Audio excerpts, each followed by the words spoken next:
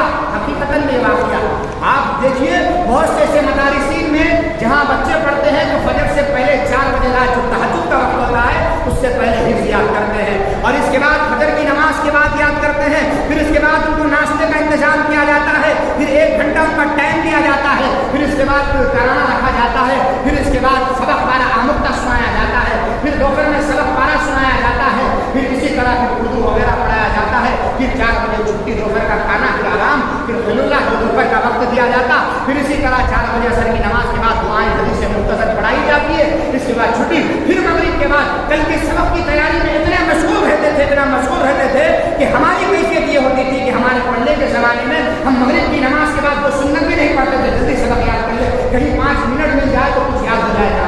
اتنی کیفیت ہوتی تھی, اتنی سختی سے تعلیم حاصل کرتے تھے. مغرب سے عشاء تک ہم کسی سے بات نہیں کر سکتے تھے, ایک بچہ وہاں بیٹھتا تھا, ایک بچہ یہاں, ایک بچہ وہاں, اور ایک کونے میں بیٹھ کر خوب محنت کے ساتھ یاد کرتے تھے, خوب محنت کے ساتھ یاد کرتے تھے. پھر عشاء تک, مغرب عشاء کی نماز تک سبق یاد کرتے تھے, پھر سبق کے بعد پھر کھانا کھا لیتے تھے عشاء کے بعد, پھر کھانا کھانے کے بعد 9 سے 9:30 بجے تک عالمیت کا بھی درس تھا.